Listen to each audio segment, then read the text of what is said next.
Iléyá, Iléyá o, Ọmọodua, Iléyá, Iléyá, Iléyá o, Ọmọodua, Iléyá. Bí a kò bá lè gbé lápapọ̀, ṣe bó yẹ ká lè dá dúró. Ká jáwọ́ nú àpọ̀n tí kò yọ, ká tètè gbómi lákàná. Iléyá o, Iléyá, Iléyá o, Ọmọodua, Iléyá. When Southern Sudan was about to become independent in 2010 to 2011, we intellectuals from all, and they were promising, oh, our country is going to be an epitome of inter-ethnic harmony. But once a job Joshua met at 20 best, Paramount in Paramount Denio. Lágbára Olódùmarè tó dá wa, lágbára Olódùmarè tó dá wa. Ẹgbàdúrà yẹn lágbára Olódùmarè tó dára tó dá wa. That will not be our lot. Ìṣẹ̀lẹ̀ burúkú yẹn ò ní ṣẹlẹ̀ sí ọmọ Yorùbá. Kò ní ṣẹlẹ̀ sí wa lágbára Olódùmarè. Àwa máa wọnú ìjọba wa in an orderly manner. Amen. Because Nigeria is a disease. I was holding a meeting with some young people in Wilmington, Delaware once. And one of them said, Baba, do you know that gold is the only metal that does not rust in the world? I said, I didn't know. He said, yes, that is it. But that if you take your gold to Nigeria, it can rust. Because Nigeria has become the land of decay, of death and decay. May that death and decay not follow us to our own new country in the name of Jesus. Amen. May we all have the spirit of life, the spirit of God, the spirit of light, the spirit of accommodation and simple humility to surrender to the will of the masses of our people. In the mighty name of Jesus. Amen. I thank you, Father. May the day come when we will gather in a bigger way than this and celebrate the day of the birth of our own country in the world, in the name of Jesus. Father, I thank you and worship you. I pray for Sunday Igboho. I pray that God will give him even greater strength than he showed that day exactly a year ago.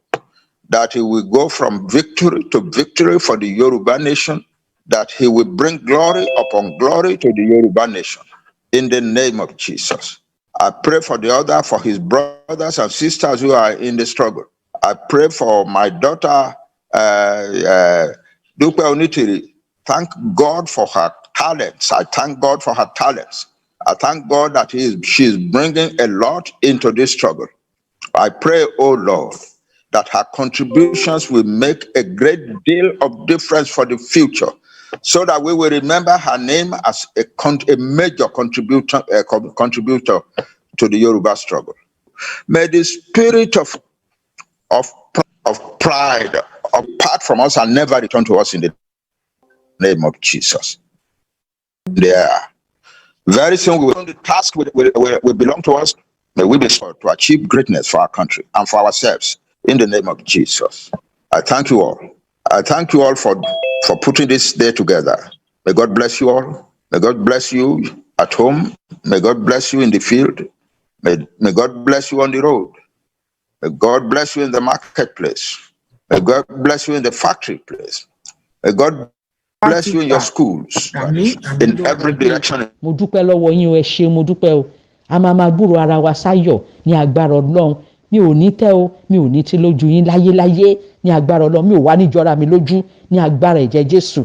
Ọlọ́run bọ̀ wá ní dójú tì mí. Gbogbo ìmọ̀ta èrò ọ̀tá lórí ntọ́lọ́run gbélé mi lọ́wọ́ yìí kò ní wá sí ìmúṣẹ. Èyí tó máa wá sí ìmúṣẹ ní sẹ́ Yorùbá Nation ní 2023 ó máa ṣẹ, kò sí nǹkan tó máa yẹ ní agbára ẹ̀jẹ̀ Jésù. Ẹ ṣé mo dúpẹ́ o. Àrùn ò ní jẹ́ tiwa, ìbànújẹ́ ò ní jẹ́ tiwa, ìmọ̀ta èrò ọ̀tá kò ní ṣẹ láyé nínú ayé wa ní agbára ẹ̀jẹ̀ Jésù. Mo dúpẹ́ o. Àní tójúlẹ̀ mọ́lẹ̀ o, àní ṣubú dànù o, ayé ò ní bínú wa lágbára ẹ̀jẹ̀ Jésù. Ní agbára ẹ̀jẹ̀ Jésù ojú ò ní tì wá láéláé. Mo dúpẹ́ o, ẹ ṣé mo dúpẹ́. Ẹni bá lóun fẹ́ kógun jà wá fúnra ara wọn báyìí náà máa dojú ìjà kọra wọn. Ó ti ṣe rí. nígbà Jehoshaphat gbogbo àwọn ọ̀tá ẹ̀ pátá tán láwọn fẹ́ gbógun ti gbogbo ọ̀nà dojú ìjà kan wọ́n para wọn. Mo dẹ̀ máa ń sọ the last person máa parẹ́ lágbára ẹ̀jẹ̀ Jésù. Ogun oníjà wà lágbára ẹ̀jẹ̀ Jésù. Gbogbo ọ̀nà tọ́ta dẹ̀ ti gbèrò pátá pẹ́lú àwọn fẹ́ dojú kọ Yorùbá dẹ̀lẹ́ Yorùbá àwọn fẹ́ dojú ogun kọ ọmọ Yorùbá lágbára ẹ̀jẹ̀ Jésù. Àwọn fúnra wọn náà máa para wọn. Lẹ́yìn pé àwọn Yorùbá tó bá dalẹ̀ nú ọmọ Yorùbá gbogbo ọ̀dàlẹ̀ pátá gbogbo ẹni tó ń dalẹ̀ pé Yorùbá ò ní dúró gbogbo wọn pátá ni ilẹ̀ máa mú gbogbo wọn pátá ni ilẹ̀ ló máa gbé mì lágbára ẹ̀jẹ̀ Jésù. Ojú òní tiwa o àní gbèrè ìtìjú láyé àbẹ̀ níṣẹ́ àṣẹ.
First of all ẹ jẹ́ ká kọ́kọ́ dúpẹ́ lọ́wọ́ bàbá náà. Ẹ jẹ́ kí n kọrin.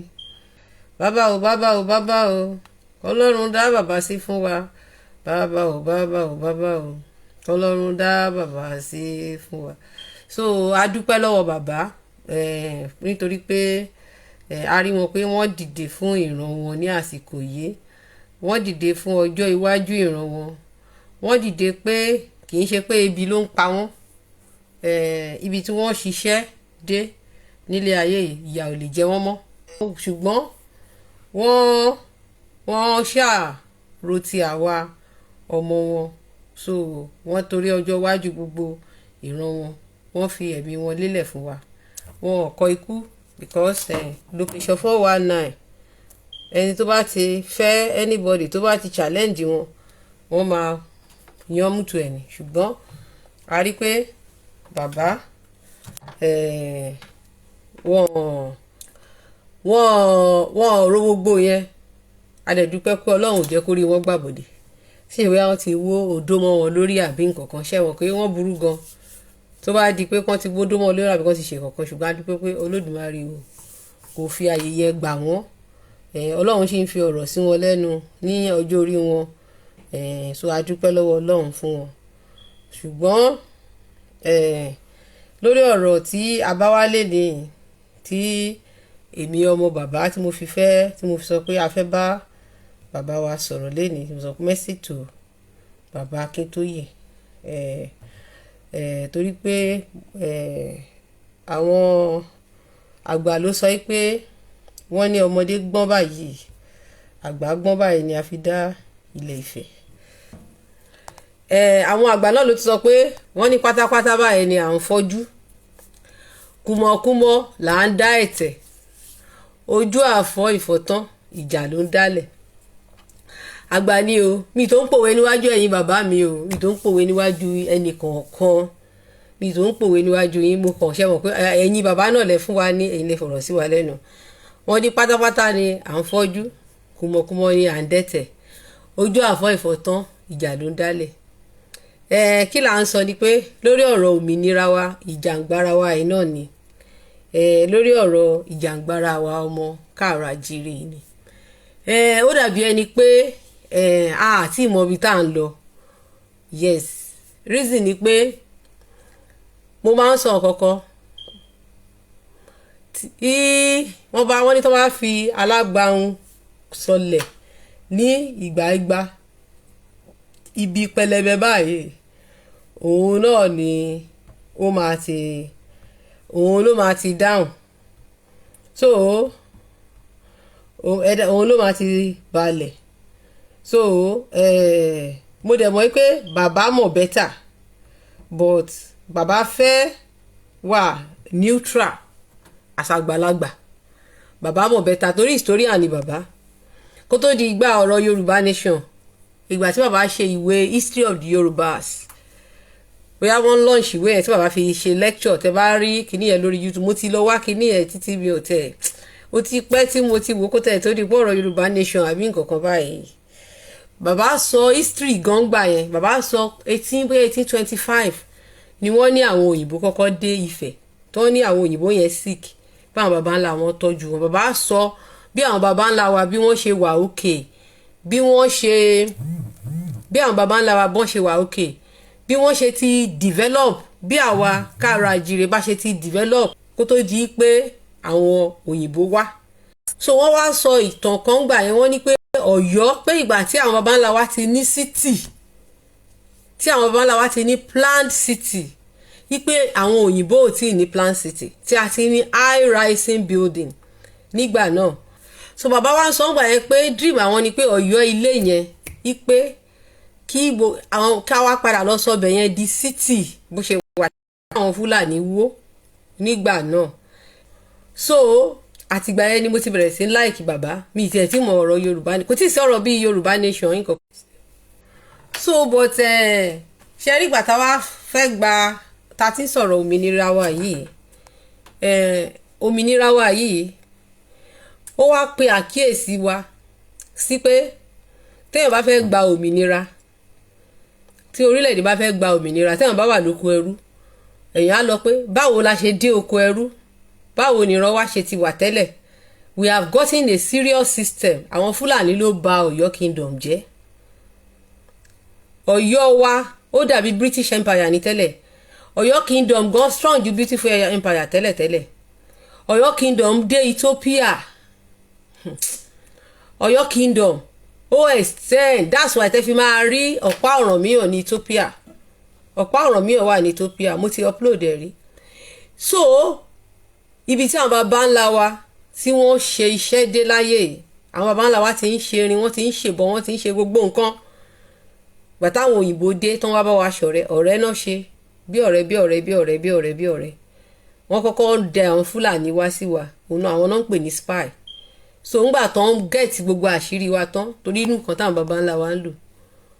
Wọ́n kọ́kọ́ àwọn ibi tán kọ́kọ́ weaken ní strength wa, wọ́n kọ́kọ́ weaken Ọ̀yọ́, wọ́n weaken Ifẹ̀ because kò sí nǹkan tó yẹ kí ọba Adérẹ̀mí fi lọ ṣe governor. Ọ̀ọ̀ni ipò ọba ju ipò governor lọ. Ṣé rí ibi tán ti gbàgbára. Then wọ́n tún weaken Ọ̀yọ́, ńgbà tán ti weaken níbi méjì yìí, bí wọ́n ṣe rí wa mú nìyẹn. Wọ́n study culture wa, àṣà àti ìṣe wa. Wọ́n wò pé òrìṣà wo ló ní agbára jù, òrìṣà wo ló jẹ́ pé tó jẹ́ intermediary tó dàbí backbone. Wọ́n rí pé èṣù láàlú ni, wọ́n sọ pé èṣù ni Satan Bible. Bí nǹkan tí mo ti sọ, èṣù ni Satan Bible. Ṣùgbọ́n tó bá fẹ́ sọ òkò fún Satan látọdún tó ti ń sọ òkò kó tó di pé wọ́n gbé Bible wá fún wa, kó tó di pé wọ́n gbé àlùkùránì wá fún wa, tí wọ́n ti ń sọ òkò fún Satan, wọ́n wá sọ ní ilẹ̀ wa o. Satan ní ojúbọ ní Mẹ́kà, ó ní ojúbọ ní Kaaba, because ẹ lè lọ máa sọ, ẹ lè fẹ́ sọ òkò fún Ṣàngó ńsìn kẹ́ lọ máa sọ síbòmí, ojúbọ ẹ lè máa sọ sí. Ẹ lè fẹ́ sọ òkò fún Ògún, Ìrè lè máa lọ. Tẹ́ bá fẹ́ sọ òkò fún Ṣàngó ẹ gba Kòso lọ. Tẹ́ bá fẹ́ sọ Ọ̀ṣọ́fọ̀ Bàtálá ẹ lọ sífẹ̀. Tẹ́ bá fẹ́ sọ òkò fún Ọ̀rúnmìlà, ṣé mo kọ́ tí mo try láti sọ nípa Ọ̀rúnmìlà tí ẹ lọ kò wọlẹ̀. So definitely Kaaba ni Satan wọlẹ̀ sí. Òun ló ṣe jẹ́ pé ibẹ̀ yẹn ni wọ́n ti ń sọ òkò fún Satan. Yes, ṣé mo kọ́ Ọ̀rúnmìlà ń sìn, Ọ̀rúnmìlà ò wọlẹ̀. So Ọ̀rúnmìlà ò ní ojúbọ pàṣẹ anywhere ni. So ẹ dẹ̀ rí pé ibi tó bá ti, but àwọn òrìṣà kan wà tó ní wọ́n ní ojúbọ gidi gan tẹ́ pé wọ́n ojúbọ Ògún pọ̀ káàkiri, ṣùgbọ́n ibì kan wà tó Ògún wọlẹ̀ sí particular place, ibì kan wà particularly tẹ́ṣù wọlẹ̀ sí, ibì kan wà particularly tí Ṣàngó wọlẹ̀ sí. A dẹ̀ dúpẹ́ lọ́wọ́ bàbá wa president of Ifá council, ó máa ń da káwọn èèyàn expose. Ṣé mọ̀ pé yes, Dr. Ṣọlágbadé Pópóọlá, àwọn ni wọ́n make sure pé gbogbo àwọn ojúbọ yìí must be part of our history, tí gbogbo àwọn Ifá worldwide tán bá ti wá tán lọ sí gbogbo ojúbọ yẹn káàkiri, so that kọ́rọ̀ wa má bàa di myth, wọ́n má kàn sọ pé Ṣàngó bo ló wọlẹ̀ sí, Ògún bo ló wọlẹ̀ sí. So wọ́n bá dẹ̀ ti débi ojúbọ yẹn, wọ́n máa pe àwọn historians tó máa sọ̀rọ̀ fún wọn. So definitely Kaaba ni èṣù wọlẹ̀ sí, ni Satan wọlẹ̀ sí. Ṣé rí pé scam nìyẹn, ìyẹn ló ń pè ní scam. Nígbà téèyàn wọlẹ̀ sí Kaaba, tẹ wá sọ pé ọmọ káàárọ̀ àjíire bàbá ńlá títí wa òun ni Satan tá máa ṣépè fún. So nítorí pé wọ́n lead wa into rebellion ká lè máa jà. So àwọn tó wá tàn wá jẹ yìí, àwọn ló mú ẹ̀sìn méjèèjì wá fún wa. Mo máa ń sọ fún wa pé family kan ni wọ́n. Tẹ́yàn bá ní òun kúrò lẹ́yìn Ànábì Mọ́mọ́ tó tẹ̀lé Jésù, nǹkan kan inú the same house ni. Then number 2, ìwé tán fi kó wa lẹ́rù yìí, àwọn náà ló kọ ìtàn yìí. Àwọn people yìí ló kọ ìtàn tó dẹ̀ sọ fún wa pé, tó dẹ̀ mú ìtàn wá bá wa pé àwọn ni ọ̀nà sí Yahweh. Nígbà tó máa tàn wá, wọ́n sọ Yahweh àti Allah di Olódùmarè. Wọ́n dẹ̀ brainwash àwa ọmọ láti kékeré. So wọ́n dẹ̀ cut wa off from the knowledge of our own Ifá. Wọ́n cut Ifá off. Bá a ṣe ń kọ́ Bible study láti primary ló ṣe ká ṣe máa kọ́fá. Tó bá jẹ́ pé gbogbo ẹ̀ la kọ́, wọ́n à níwà deceived. A kọ́ Islam, a kọ́ Bíbélì, ṣùgbọ́n a kọ́ Ifá. A ò ní knowledge ọgbà ìtẹ̀rọ̀. Wọ́n fi yé wa pé a ò ní hope pé ẹni tó bá tẹ̀lé Ànábì Mọ́mọ́ á lọ ṣe ẹrú ní àlùjọ́nà. Ẹni tó bá tẹ̀lé Jésù á lọ ṣe ẹrú Yahweh ní paradise. A ò ní hope. Àwa gan ò mọ̀ pé a ní àjùlé ikin, a ò mọ̀ pé a níbi kankan tá à ń lọ. A dẹ̀ rí gbogbo àwọn oníṣẹ̀ṣe bí ẹni pé wọn ò níbi tí wọ́n lọ, pé tí wọ́n bá kú o kò síbi tí wọ́n lọ. Àti ẹ̀ ní àrònú pé wọ́n ní ọ̀run, pé ọ̀run tá à ń sọ yìí pé èdè Ifá ni. tó bá sọ pé àjò kò lè dàbí ilé ayé làjò ọ̀run nílé àti ẹ̀wà rántí wọn kó àwọn baba ńlá wa ló sọ torí gbogbo ẹ̀ náà sọ ní ṣọ́ọ̀ṣì bí ẹni pé bíbélì ló sọ àti bẹ́ẹ̀ ni pé àlùkùránì ló sọ ni ṣùgbọ́n àwọn èdè tá à ń pè yìí tá a bá ti ń sọ táwọn babaláwo bá wà ń bí wọ́n á máa sọ ogbè tó sọ wọ́n á lé eléyìí ogbè alára wọ́n á ní eléyìí ogbè àtẹ̀ wọ́n á ní eléyìí ogbè kinní kan wọ́n á ní eléyìí ogbè kinní kan wọ́n máa sọ ogbè tó sọ wọ́n á tún sọ ìtàn tó ṣẹlẹ̀ tí èdè yẹn fi jáde so a dúpẹ́ lọ́wọ́ àwọn bàbá wa tí wọ́n kúrò ní ilé yàtọ̀ sí ìgbà wo ni Jésù dé ìgbà wo ni àwọn baba ńlá wa ṣẹ̀ṣẹ̀ mọ̀ Jésù ẹ jọ̀ọ́ yíàwó la mọ̀ Jésù yíàwó ni a mọ̀ Jésù because èmi wò pé bàbá àgbà ni bàbá should be able to educate my people. Ìgbà tí bàbá sọ pé civilization àwọn baba ńlá wa ó precede ti òyìnbó yẹn ẹ jọ̀ọ́ ṣé wọ́n mọ̀ Jésù ńgbà náà ṣé wọ́n pe Jésù ńgbà náà ṣé Jésù ni wọ́n pe ńgbà náà tàbí àwọn alálẹ̀ so tó bá jẹ́ pé àwọn alálẹ̀ ni àwọn baba ńlá wa ń pè then baba should be able to educate all this brainwash that they should come back because tí bàbá bá sọ̀rọ̀ ọ̀rọ̀ bàbá máa carry weight ju àwa lọ àwa ń pariwo but ọ̀rọ̀ bàbá ó máa carry weight ju àwa lọ because àwọn sọ pé odò tó bá gbàgbé orísun ẹ̀ wọ́n ní ó máa gbẹ ní odò tó bá gbàgbé orísun ẹ̀ wọ́n ní ó máa gbẹ ní so ìgbà tí àwa mọ̀ Jésù ń sìn kí la dà adì ẹrú we became prey in our own land ìgbà tí a mọ̀ Jésù tí àwọn alálẹ̀ wa là ń venerate ni àwọn baba ńlá wa ń venerate àwọn baba ńlá wa nígbà náà bọ́n ṣe ń gbé nínú igbó tí wọn ò níná ìjọba tí wọn ò ní nǹkankan ààbò Ọlọ́run wà lórí wọn ààbò àwọn alálẹ̀ wà lórí wọn but now ìgbà tí a wá mọ̀ Jésù tá sọ pé Jésù ni kó wá take over ilẹ̀ wá ń sìn we became prey in our own land ṣé tàbá la fẹ́ gbòmìnira ṣé Jésù yẹn náà ló yẹ ká máa pè ta ló yẹ ká pè sí who are we supposed to call upon our ní great situation so mo fi pé tí a bá ní problem ó yẹ ká padà lọ sí root wa pé tí èèyàn bá padà lọ sí orísun ẹ̀ when you don't go back to your root to identify your own problem tí èèyàn bá padà lọ sí orísun ẹ̀ kó identify problem ẹ̀ kó wá wò pé kí ibo ni ogun mi ti wà ǹjẹ́ èèyàn máa bọ́ nínú ogun yẹn ṣá.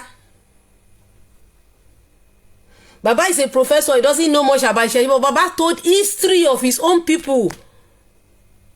Professor, but Baba sọ ìtàn nínú ìwé ìtàn tí Baba ṣe. Baba sọ Ọbàtálá creation ni Baba sọ náà. Baba ò sọ tán Adam and Eve nínú ìwé ìtàn tán ṣe.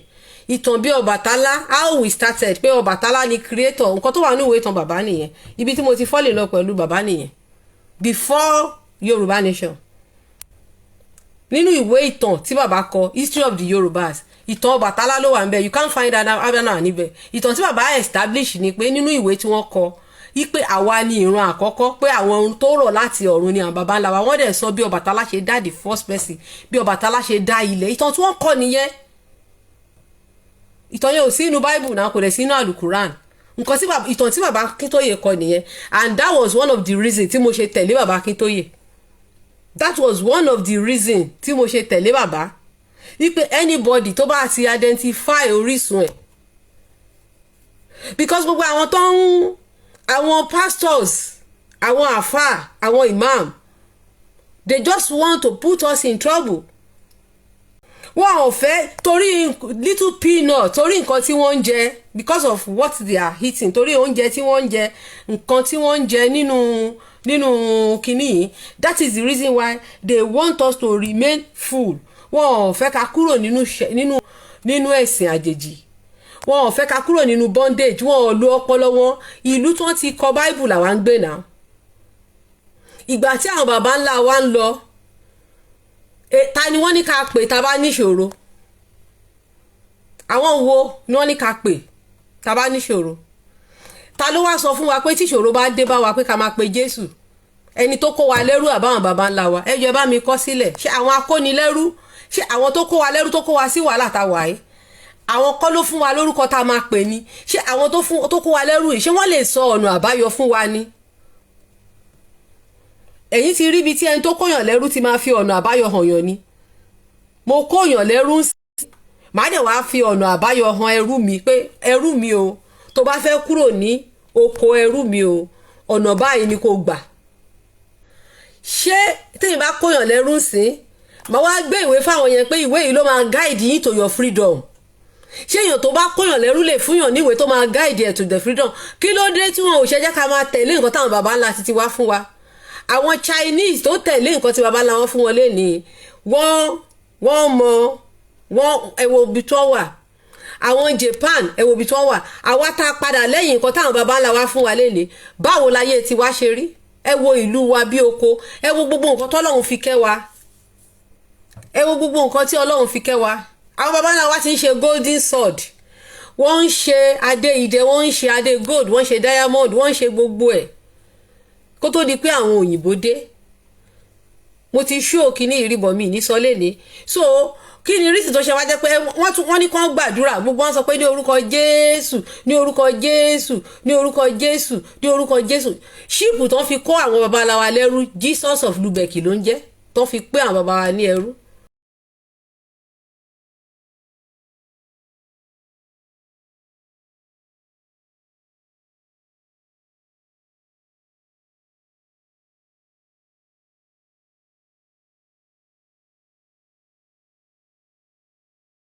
ṣíìpù tó fi kó àwọn babaláwa lẹ́rú Jesus of Lubeck ló ń jẹ́, tó fi pé àwọn baba wa ní ẹrú. because ẹ̀sìn bí religion ṣe rí, religion is just like a virus ní ẹ̀sìn àjèjì tóyìnbó mú wá fún wa àti tàwọn lárúbáwá. virus ni because tí virus bá wọnú fóònù kí ló máa ṣe? ó máa bà gbogbo system fóònù yìí jẹ́. báwo lẹ̀sìn àjèjì kí ni impact ẹ̀ lára wa ń sìn? ó bà gbogbo system wa jẹ́ ni náà, ó bà gbogbo system wa jẹ́ ni. ìdí tí mo ṣe show fún bàbá lálẹ́ nìyẹn. so mo try láti ṣe show fún bàbá pé pátápátá là ń fọ́jú, kùmọ̀kùmọ̀ là ń dẹ́tẹ̀, ojú àfọ́ ìfọ́tán ìjà ló ń dálẹ̀. ó ti di state tani láti sọ ojú abẹ ní Ìkó, ìlú òyìnbó là ń gbé. ìjọsí ọmọkùnrin dé private jet ni wọ́n fi gbé láti America, bulletproof car ni wọ́n fi gbé. wọ́n ò ṣe fi ẹ̀jẹ̀ Jésù, wọ́n ò ṣe ní kí Prince Harry kó fi ẹ̀jẹ̀ Jésù yíra ẹ̀, wọn ò ṣe ní kó fi ẹ̀jẹ̀ Jésù yí ara ẹ̀ kó kán dẹ̀ láti airport tí tó fi dé ọ̀dọ̀ àwọn òbí ẹ̀. ìjọsí ní ìgbà tí wọ́n ń gbàwẹ̀ yẹn, fídíò yẹn tí n bá padà rí mo lè share sórí péjì mi. àwọn Júù gbà tó ń gbàwẹ̀ wọ́n lọ àtàkì àwọn Muslim ní Israel, ìbọn náà kó lọ bẹ̀. ó yẹ kí wọ́n yí mọ́ṣáláṣí yẹn po ni kọ́ dẹ̀ máa kí hallelujah. tó bá kí hallelujah mẹ́ẹ̀méje kí lè yẹn wó. tó bá jẹ́ pé lóòótọ́ hallelujah lè wo òdì, ṣé òyìnbó máa sọ fún wọn ká hallelujah? òyìnbó wá kọ́ ṣọ́ọ̀ṣì fún wa, wọ́n dẹ̀ ń dá owó, wọ́n dẹ̀ ń sẹ́ndì owó, ẹ gbọ́dọ̀ remit sí Britain nígbà náà. wọ́n wá sọ fún wọn pé hallelujah méje lówó di Jericho. ẹ mọ adúrú hallelujah tá ti ké. tó bá jẹ́ pé lóòótọ́ ni hallelujah ń wo òdì, ǹjẹ́ kò yẹ kó òdì yẹn ti wú? àwọn òyìnbó jókòó wọ́n design olùgbàlà fún wa, wọ́n dẹ̀ wá sílùú wa, wọ́n dẹ̀ wá ọ̀tá fún wa. gbogbo angel òyìnbó, gbogbo saviour òyìnbó ní Islam, gbogbo angel wọn Arab, olùgbàlà wọn ànábì mọ́mọ́ lárúbáwá. wọ́n wá sọ pé bàbá titi wa àwọn ni ọ̀tá àlà.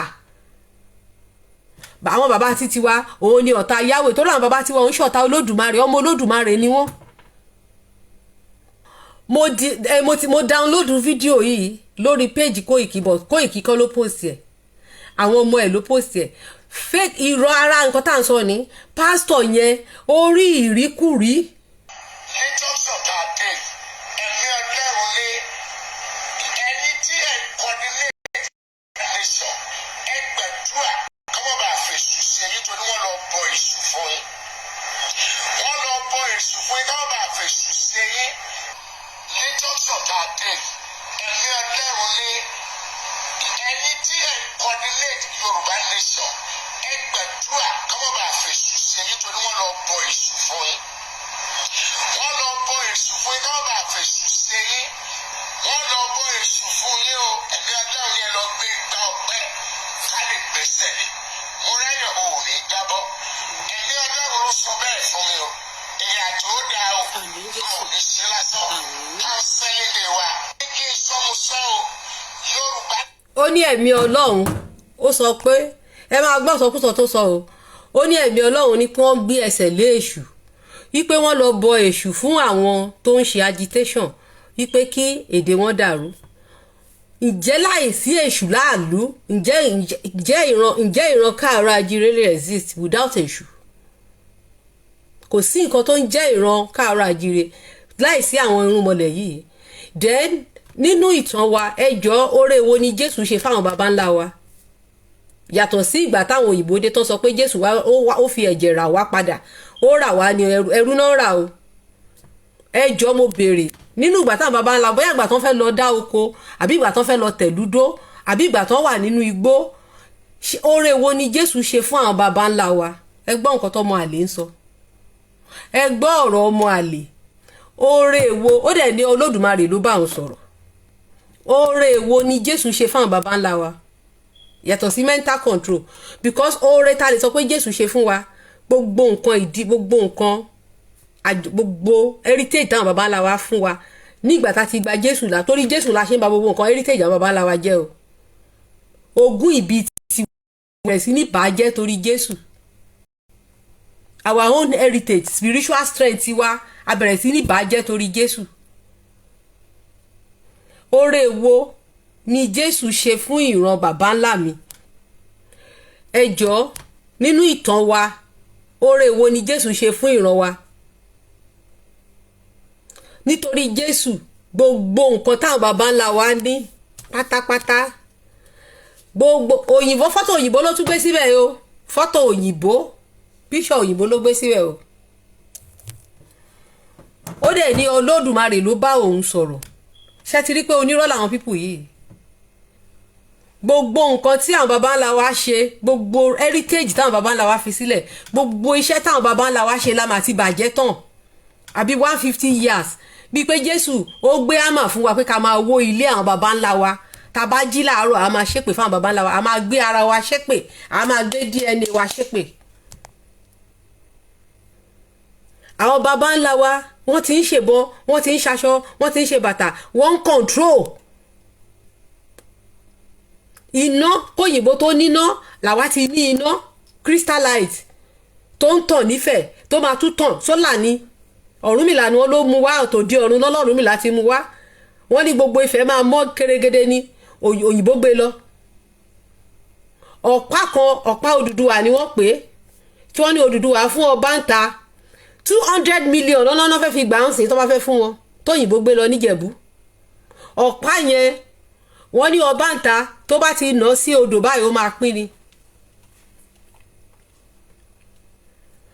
Gbogbo nǹkan táwọn baba ńlá wa ṣe oore wo ní ẹ̀sìn àjèjì àti ànábì mọ́mọ́ sálálẹ́ àbí kíná ló ń jẹ́ àti Jésù Kristi oore wo ni wọ́n ṣe fún wa? What part have they played in the life of our ancestors? Ṣé ìgbà kan wà tán ní ìyàn mú wọn tó jẹ́ pé àwọn ló wá fún wọn lóúnjẹ ni? Ẹni tó jẹ́ yí pé ní ìgbà ìṣòro àwọn baba ńlá wa tó máa sort wọn out èṣù tó máa sort wọn out at depression time Ògún depression time Ṣàngó depression time òrìṣà ńlá gbogbo àwọn bàbá yìí èṣù ló máa ń save gbogbo wọn. Òun lẹ wá ń bú tẹ fi ń ṣe yẹ̀yẹ́ ó wá lọ́lọ́run rọ̀kan sọ̀kan fún ẹ ó wá ń purọ́ ó wá ní Ọlọ́run bá ẹ sọ̀rọ̀ ó wá gbé fọ́tò òyìnbó síbẹ̀ ọmọ àlè.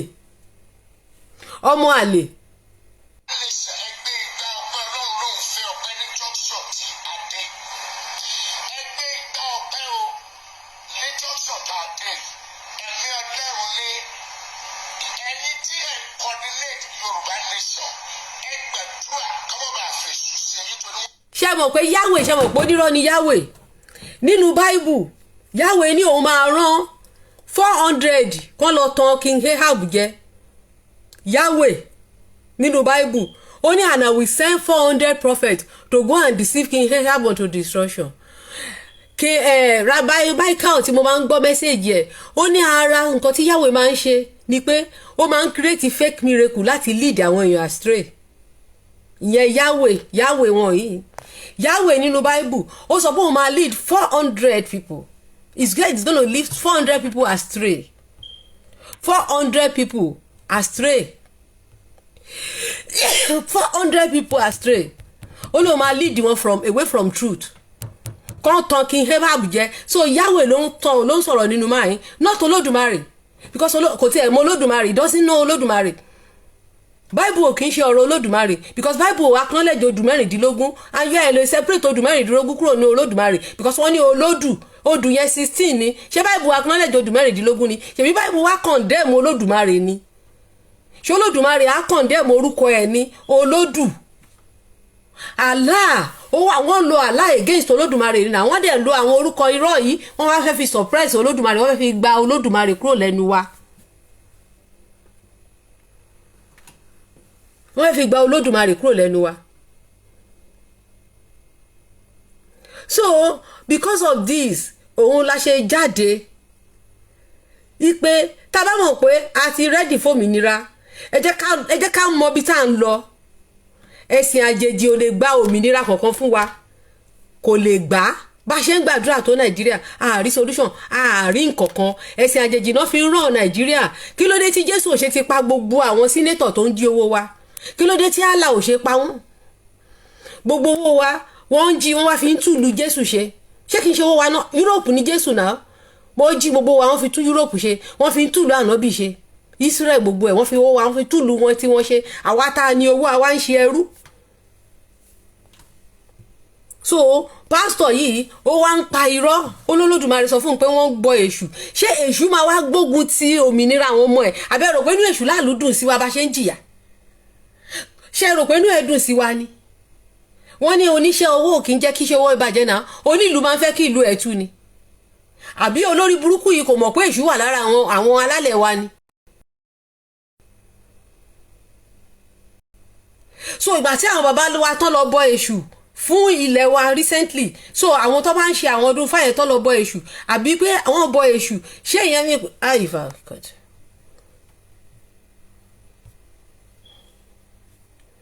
This deception has been going on for a very long time. Time to debunk it now. Time to debunk this deception.